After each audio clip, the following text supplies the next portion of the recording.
Former and likely future President Donald J. Trump, found guilty on all 34 sham counts based on a sham indictment led and orchestrated by a corrupt judge at the mercy of a corrupt DA, and all carried out to influence an election in which the Democrat candidate is a senile failure and his second in line is even worse. It was a dark day for America, a dark day for justice, but if you think for one moment this will stop Donald J. Trump, well, you don't know Donald J. Trump. Never surrender. Show starts now.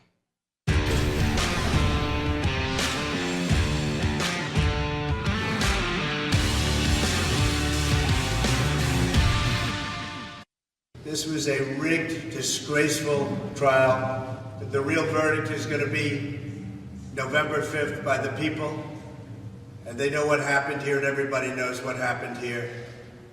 You have a Soros-backed DA. We didn't do a thing wrong. I'm a very innocent man, and it's okay. I'm fighting for our country. I'm fighting for our Constitution. Our whole country is being rigged right now. This was done by the Biden administration in order to wound or hurt an opponent, a political opponent. And I think it's just a disgrace. And we will fight for our Constitution. This is long from over. Thank you very much. Yesterday was indeed a disgrace for New York City, a disgrace to the justice system, and an irreversible stain on America. A former president found guilty on 34 felony counts put forth in a cockamamie BS sham indictment for a crime we still can't really articulate. Unless, of course, you understand Trump's real crime, that he won in 2016, that his presidency was a winner for the American people, and most importantly, the threat of his future victory and return to the White House. That is what this has always been about. You have to practically beg to be prosecuted in New York City. You can sucker punch women in the face. You can attack police officers. You can even be an illegal immigrant who attacks police officers, and you will be given the get out of jail free card. Donald Trump has never been above the law, but rather below it. They have made this man's life hell since the day he came down that escalator and announced his candidacy in 2015. They've maligned him and his supporters. They've maintained to this very day that he was an illegitimate president. They've investigated him, impeached him, raided him, indicted him, and sabotaged every single thing he's done for America, and all because they are jealous, petty fools who hate him, who hate you, who hate America. Now, this is not over. The Trump legal team will appeal this, and if there is a shred of justice and integrity left in the system, he will prevail. But this sham has irreparably stained the U.S. legal system. But for those saying the Republicans will now turn around and do the same thing to their political opponents, well, don't count on it. Republicans are not cutthroat like Democrats. Republicans still have a sense of decency. Republicans still prefer to win fair and square, and sadly, that's probably why we keep losing. But if there is one man who can win, it's Donald Trump. Let me also say this loud and clear to my fellow Trump supporters who are rightfully furious over this. Do not act out or do anything stupid. Do not fall into that trap again. We fight this on November 5th at the ballot box. Joining me now with his take on it all is Breitbart Editor-in-Chief, Alex Marlow. Alex, I really appreciate you taking the time today. I'm sure Breitbart is rightfully so fired up over this, just as all of us are. Top line thoughts on what we saw yesterday? Yeah, well, I guess the first place to start is that none of this should have ever have happened. This trial should never have happened. This is third world stuff. It's a stain on the whole country. Now, if you want to be optimistic about it, you can think that maybe this is just isolated to Manhattan, I guess. Tommy, I thought to joke with you, I guess we finally figured out what a crime is in New York. But we really didn't, because we didn't actually find out what he was guilty of until he got 34 felony counts. Why were these counts felonies? Well, because the statute of limitation on making them misdemeanors ran out. This is insane stuff, because he never should have been charged with a felony to begin with. He could have been charged 7 years ago. Instead, they waited to the thick of an election to do it. The judge, who looks great, if you didn't know he looks great, then just tune over to MSNBC, which is having sexual fantasies about him on a constant basis, it appears. Acts like a nice guy, but he's running essentially a Democrat operation. He's a Biden donor. His family works in Democrat activism. The jury, of course, gets most of their news from the New York Times and is clearly on the side of the Democrats. This was rigged from the start. It's a disgrace. We all should be embarrassed as a country. But the thing that I'm seeing this morning is incredible energy from the conservative grassroots. I'm seeing people fired up like I would never believe. That said, there's a lot of pitfalls with that. I'm seeing 2 points that I think are really important to convey early and often. First of all, the left is desperate for one person who is a Trump supporter, someone on the right, to commit some act of violence, even plan or pretend or joke about an act of violence.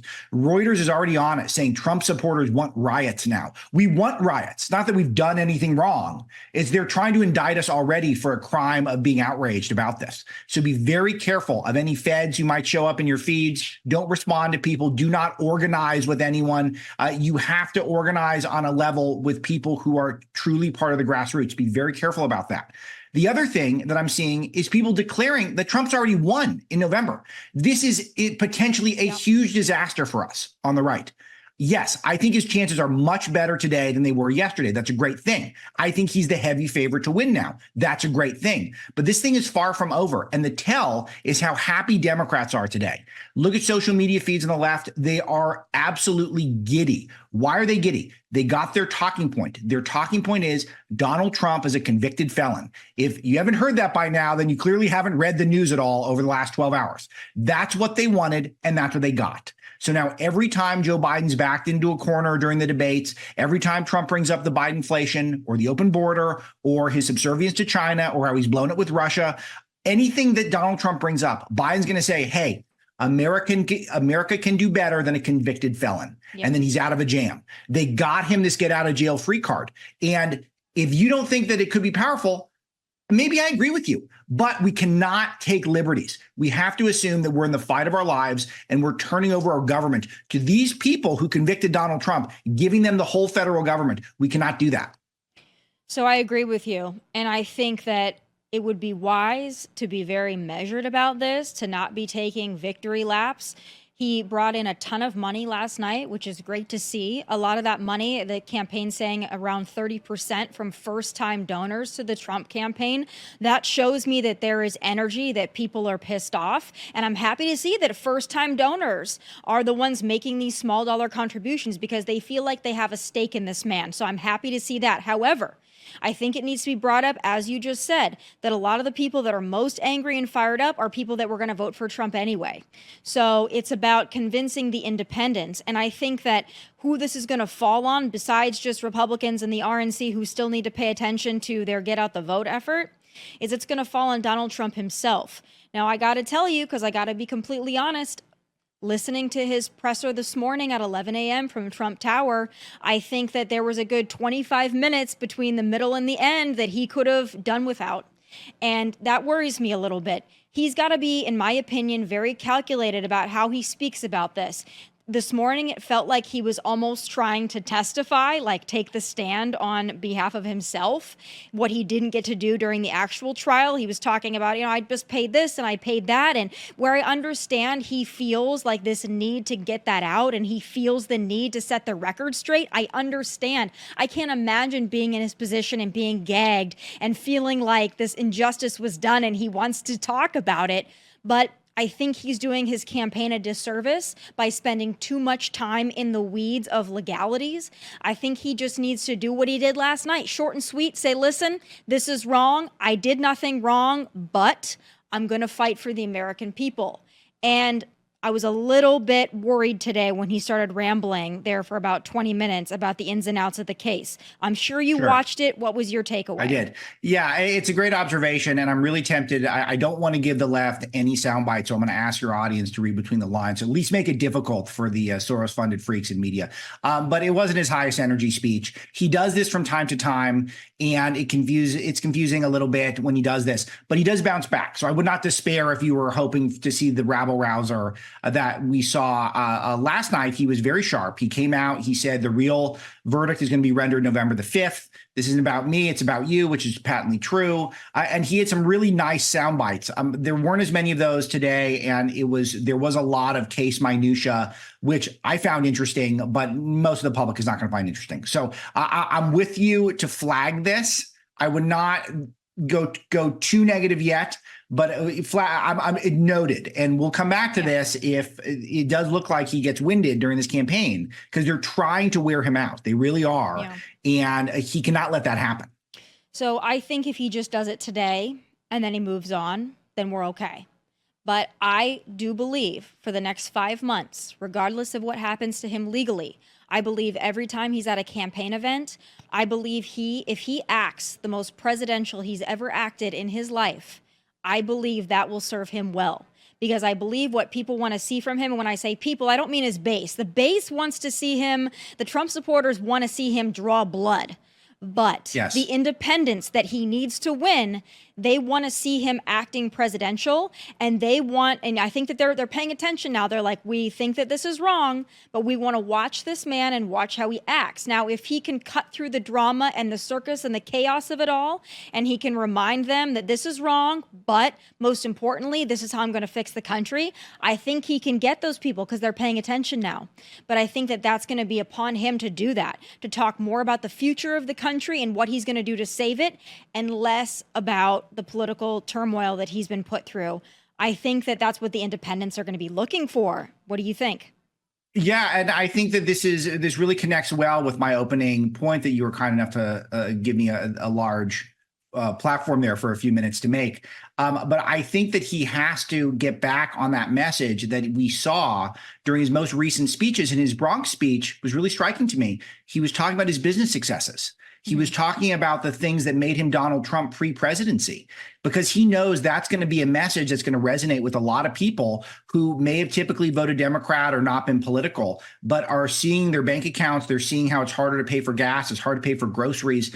The latest craze is hard to pay for fast food, which I got 4 kids. I can tell you it's getting much harder to pay for fast food in America right now. These people are thinking, well, how do I pull myself up by the bootstraps? That's where Trump can come in and help. He's not going to be able to deliver that message if he's continually having his back up against the wall with these trials. That's been the left's strategy. And you can kind of see it on display in the speech this morning, because now he's off of the business stuff and he's on to well, can I please explain myself?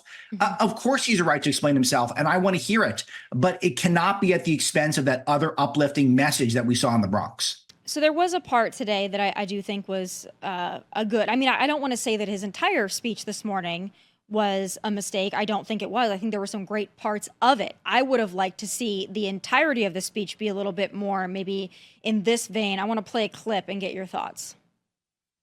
I'm doing something for this country, and I'm doing something for our Constitution. It's very important, far beyond me. And this can't be allowed to happen to other presidents. It should never be allowed to happen in the future. We will continue the fight. We're going to make America great again. Very simple. When people fight MAGA, they say, we're going to fight. I watch Biden. We're going to fight MAGA. We're going to stop MAGA. It's make America great again. That's all it is. I'd also just like to say, even beyond that, just a little side note for all of the conservatives out there that are calling it MAGA. You just heard our leader call it MAGA, so please stop calling it MAGA. It is MEGA. So I just wanted to point that out. But you know, that was the good part of his speech that I really enjoyed. I think he needs to continue on that front. But I'm wondering your thoughts on the whole sentencing of it all happening right before the RNC. I don't think that was a coincidence. But do you think that timing is helpful or hurtful? No, it's all hurtful. And I've been pretty negative on this, Tommy, and I probably have been on your show when we talk. And by the way, I like to say MAGA because that really annoys people because there's no real evidence it's not MAGA. So I'll say that to people. See how quickly it takes them to be annoyed with me. It's just my sense of humor sometimes. No, but this is it's all designed to distract. It's all designed to keep us from talking about, for example, we learned yesterday that Tony Blinken basically gave the green light for the Ukrainians to use American weapons inside of Russia, which is World War III watch stuff. And, you know, I was thinking, where can I put this on the front page of Breitbart? I put it as like the 9th story. It'd be the lead story, 9 days out of 10. But it's the 9th story because why? We're talking about Trump's sham trial. All of this is designed to keep us distracted and to give Democrats talking points. And I'm not saying it's going to work this time, but it's worked in the past. They've pulled this stuff off in the past, and they very well could again. You're very right about that. I worry every time something consumes the headlines. I, like you, think about what's really happening. Now, not to say that what happened yesterday was not historic. It was. And awful. It was. That it was a precedent set. It was. But even when we had a few weeks ago, the college campuses, the camping there, and the little insurrection at Columbia with the little terrorists and all that stuff, I was thinking this is newsworthy, but I was also thinking what else is happening that they don't want us to pay attention to? And then it just keeps bringing me back to that open border and the fact that Fox News and Bill Malhusian have been reporting on a daily basis trying to break through, like, hey, look at the tens of thousands of special interest illegal aliens that are in this country from countries that want to kill and hurt us. To me, that's like a big thing that we cannot get distracted with, because that's something that's a winning issue electorally for Donald Trump and for Republicans. And I'm worried that over the next 5 months, the oxygen is going to get sucked out of the room and we're not going to pay enough attention to specifically the border. Yeah, the border, of course, at Breitbart, that's our number one issue, and it has been. And it's why I think more than anything else, why Donald Trump got nominated in 2016 was because he was the only Republican at the time who was taking the border at that level of seriousness. Ted Cruz did a pretty good job as well, which is probably why he was the last man standing. But he made a huge mistake that he went down to the border and was handing out soccer balls. That's a long story. But the bottom line is Trump was the most clear in his conviction that the border is the number one problem facing the country. I would say right now it's number two. I think the economic conditions are disgraceful, and it's purely based off of Joe Biden's spending. That's the only explanation for it. And I think that's really what's hurting people, number one. But I think number two is border. And the other thing, though, the sleeper one is number three is crime, I think. Yeah. And for Donald Trump to get persecuted by the Justice Department repeatedly throughout the country, they're turning over every stone to get Trump when there's so much crime that's affecting people's businesses, that's affecting their ability to raise their families, affecting their ability to be able to go to the parks because the homelessness is out of control. That type of stuff, people are scratching their heads. They're going, why are we talking about Trump paying someone years ago, 7 years ago, whatever it was, based off of an affair from 20 years ago? Why are we talking about this? Hopefully that does resonate with a few people who are concerned about those three issues. I agree. But you know what they're going to do? Every time this comes up, they're giving Joe Biden easy talking points because he really needs them like spelled out in crayon for him to be able to articulate anything. But they handed him that because during the debate, Donald Trump's going to bring up, or the topic of crime is going to be brought up. And then you're just going to see Joe Biden sitting over there saying two things. You don't respect law enforcement January 6th, or as he calls it, June 6th, or July 6th, or, Christmas. And then you're going to hear him say, well, how can you talk about law and order when you're a convicted felon? That's going to be the two talking points that they are going to try to use as their get out of jail free card, no pun intended, to try to say, oh, you can't talk about the actual crime crisis because you're a felon.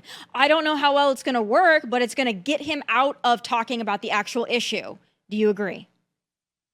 Of course, I agree. This is the whole strategy. And that's why I was really not thrilled to see some of my favorite people immediately declare the election over last night. And people who I love, not just friends and people I follow online, but close friends and colleagues of mine declaring this is it. It's the end. It's the election. No, they got exactly what they wanted. Now, it might not work. It shows their weakness. It reveals that they feel like they can't talk about Biden's accomplishments. They can't talk about his foreign policy. They can't talk about his economic policy because those are not going to resonate with the American people. But they can trot Biden, who has lied about him being such a good guy. He's a terrible guy. I researched him for 18 months. Mm-hmm. He is a bad person from a bad family. But they've convinced much of the American public he's just like you for the last 50 years. They're going to go out and they're going to say, hey, look, I'm just like you. Maybe I've made some mistakes. We're all going through hard times right now, but I'll tell you, you can do better than a convicted felon when it comes to crime, when it comes to all sorts of stuff. And that's going to be their fallback. And will it work on enough people? That's the question. I hope not. I kind of think not, but just know they got what they wanted. If I can repeat something over and over again today, Tommy, that's what I'm saying. They got what they wanted. Now we need to figure out why they wanted it so bad. Mm-hmm. And I think that it's going to be a failure for Biden. But again, I have maintained, I'll say it again, Joe's not going to be the nominee. So it might work. It might be like, oh, well, this is going to give Trump the victory over Joe. Will this give Trump the victory over Gavin Newsom, who will be a fresh face coming in a few months before the election? I'm worried. And people say, oh, they're not going to do that. Look what they have been willing to do. You don't think they're willing to swap out their candidate a few months before the election? Please. They'll do whatever they want to do like they always do, because Democrats do whatever they need to do to win. They really do not care. The ramifications, the consequences, the legality, they just do it. I said this the other day. They were willing to change essentially election law during COVID so they could get their mail-in ballots, and you don't think they'd swap out their candidate? Please.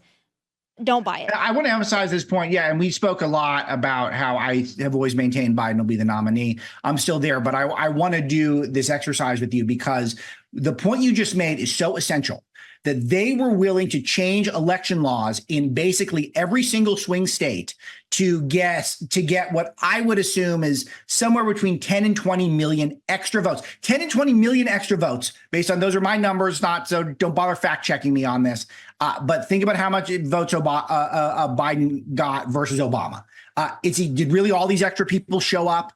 No, it was because they changed the rules. They figured out a way to disrupt the American electoral system, rig it, whatever you want to call it. I don't care what the word is. They found 10 to 20 million extra votes. And if you don't think they're capable of solving this situation, then you're really underestimating how ruthless the Democrats can be. Ruthless, cutthroat. Let's talk about that. A lot of folks are saying, the right needs to start punching like the left does. And when I say punch, I don't mean literally. I mean figuratively. That the Republicans don't do anything. Our DAs don't go out and indict Democrats. We're not doing that. We should be doing that. They've set the precedent. We should do it. I want to ask you two things. Should we? And two, will we? Yeah, it's such a good question. I was thinking about this a lot because I think everyone saw that tweet from the guy from the Federalist. I think his name's Sean Davis, who was saying we need to make a list of everyone we're going to arrest. And my first thought was, yeah, let's do it. And then my second thought was, we're not really going to do that, are we? I mean, I'm not saying we shouldn't. I'm just saying it's not. So what should I convey to my vast audience at Breitbart? Like that we're going to start arresting people? Because I would love it. I would. It's the people who deserve it.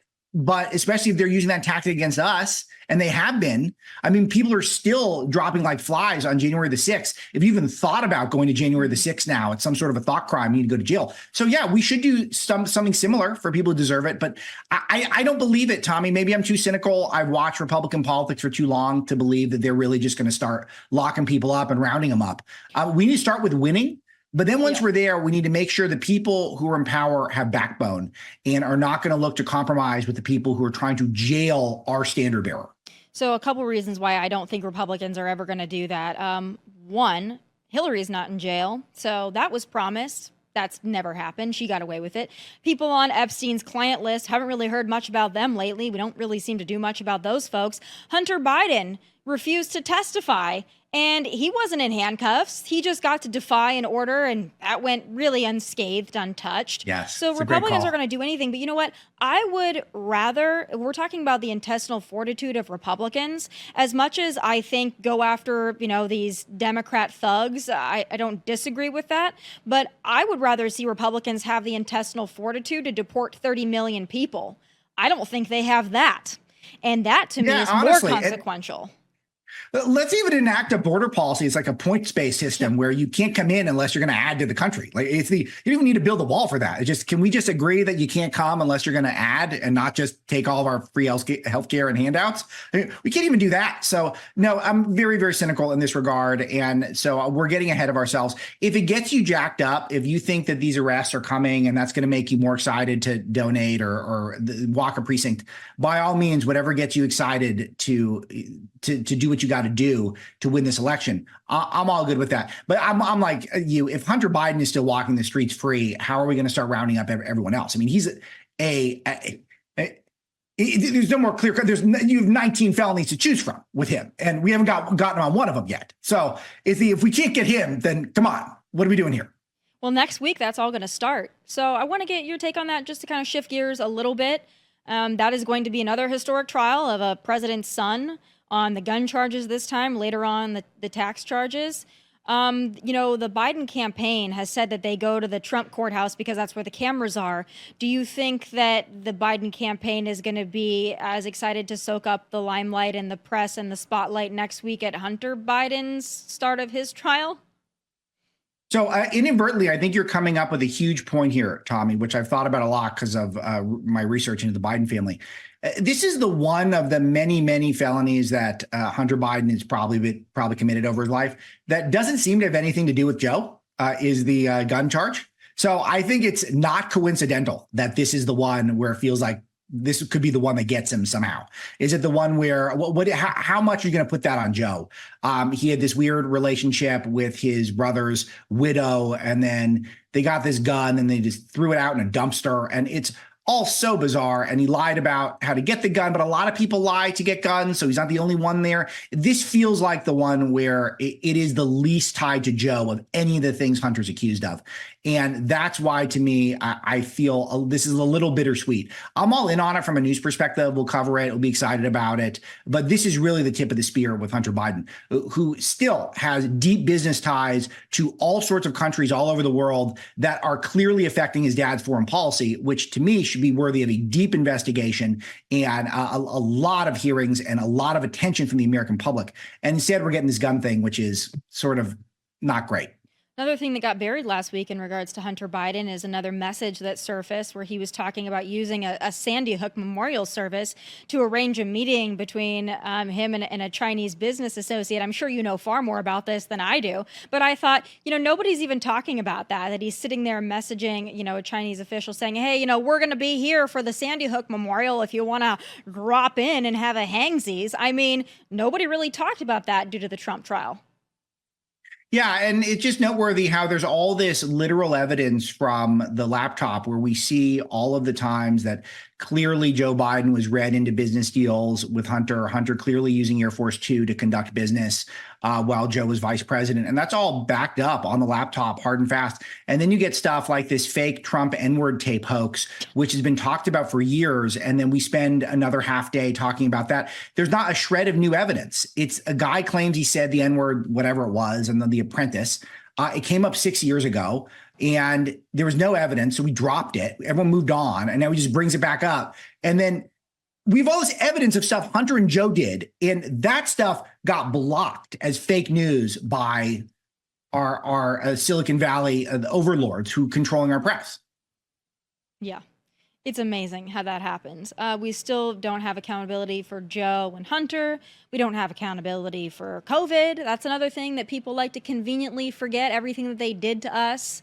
Irreversible damage they've done to this country. Again, in my opinion, in order to win an election, I think that was the primary focus of all the COVID policy, was to lock us down so that they could push the mail-in ballots and forever change our election system. A lot of people don't talk about that, how methodical Democrats are. And if you really go and look at it, how strategic they are, it is really, really fascinating. COVID, we need to get mail-in ballots. We need to get all this early voting. It's too dangerous to show up and vote, but it's not too dangerous to go out and riot and loot from your local Gucci.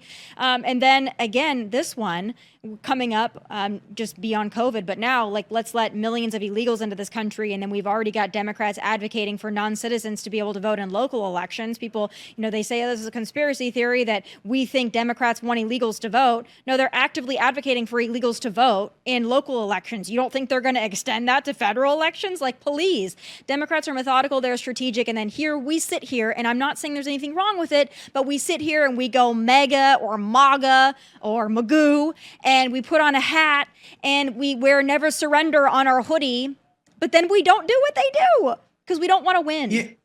Yeah, I admit this is a real test. And yesterday, I think, marked a real test for conservatives. Are we going to do more than just type into our social media apps how outraged we are? Or is this going to be our motivation to truly get involved? And that means standing up, stepping out, being the one who volunteers at the dinner party or at the barbecue that I'm going to be voting for Republicans. I don't think what's happening in this country is acceptable. And really advocate for those values you have and stand up to people in your neighborhoods and your communities, get organized, donate if you have means, and trying to do stuff that actually shows involvement. and trying to get people registered to vote. And that's the thing that the left is just so good at, is that they realize the name of the game is getting ballots into ballot boxes. It is not social media virality. It's not dunking culture online. All this stuff is super fun, but that's not meaningful. And so this is a real test. Are we up to it? Are we up to challenging them in their ability to deliver elections? They win elections. We have better ideas. We have better looking people. We're getting funnier than they are, which was kind of cool because that took a long time, but I think we're there now. But can we win elections? And we only got one big win here in the last few years, and that was Trump, and that shocked pretty much everyone. So can we do it again? I don't know if we can. And yesterday really marked the moment where if you're not focused now, you are missing the point. Yep. It could be as simple as making sure that everyone around you that is of age and legal is registered to vote and that they plan to vote. That's the number one thing. And also to vote early. I know that a lot of people don't like the idea of voting early, but people get busy and I understand. So advocate for people to go vote early, to make a plan to go do that. They don't have to wait in as long of a line. They can make sure they get it done. Hopefully you're in a state like Tennessee that makes you show your ID. Just things like that are so important, and they might be little, but making sure that everyone around you is registered to vote and that they're going to vote the right way. That's playing your part in as small of a way as you possibly can. Alex, I appreciate you at Breitbart for taking the time today on such a historic and consequential day in American history. I appreciate everything that you do, waking people up, making sure that they're focused on the real issues at hand. And I hope to talk to you very soon. And I also want to say that when Joe Biden is not the nominee, I need to have you back so you can tell me I'm right. Oh, yeah. No. You deserve it. You've been out there and you deserve it. And I always love our talks. And I just got to say that this is a historic opportunity. The Democrats have never been less cool. Just see dirty grandpa Robert De Niro this week. It was so pathetic. And we've got cool people like you, Tomi, and the stuff so many people are doing online. We've got an opportunity here in the culture to not just fight the culture, but to be the culture. And you can see it. That's a real silver lining to what Trump's going through.